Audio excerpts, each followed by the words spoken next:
James Holder, IFL TV in association for MTK Global. With me, I've got Haroon Headley. Yes, James. Trainer to Jack Catterall. How are you, sir? I'm good, thank you. You? I'm very well, very well. And I've got to say, man. a little bit of semi-heated beef between yourself and Chris Aston, simmering underlining. Talk to us about that situation. Listen, Chris takes the social media. I just observe social media. If I've got any dirty washing or anything like that, I don't go on no social media. I'm a professional.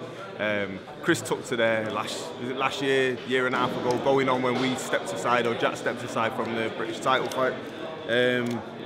Listen, we had our reasons and I didn't really have to discuss it with Chris, but out of courtesy, I thought I'd give him a call and say, Chris, you don't need to be on the social media talking stuff on Facebook like a woman, you know what I mean? I said, here's my number, you phone me, we talk. So I said to him, just ease up yourself. And he, we had a good conversation. Next day he was back on there, so he just shows me he's just got no manners, you know what I mean? So I said, okay then, all right, that's the kind of customer you're dealing with, so you leave him. So by the by, James, today for me it was just a bit of a poker game there. He was throwing all his cards down real fast, hard, you know what I mean? But I just had that ace for him and I just dropped it on the table. And take a sip of his water. What was it you said to him about his old fight? Could you repeat that? Listen, obviously boxing's boxing and anything could happen to anyone. You can't walk through the ring without getting wet, you know what I mean?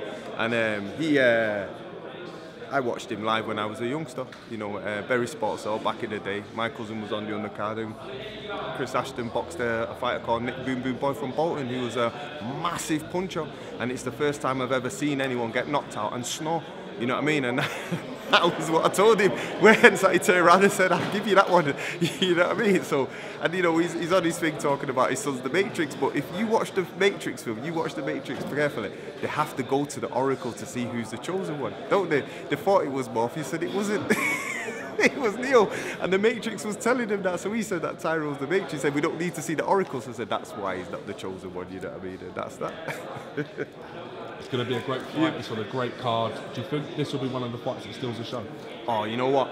No disrespect to the top of the card, two fantastic fighters, but I think, when you look at the British audience there, the fight that they want to see, this one's going to bring it all, you know what I mean? And it's a fantastic matchup, and it could be two matadors, it could be a bull and a matador, you know what I mean? You never know. But sometimes Tyrone thinks he's the bull and tries to turn the puncher, so you never know.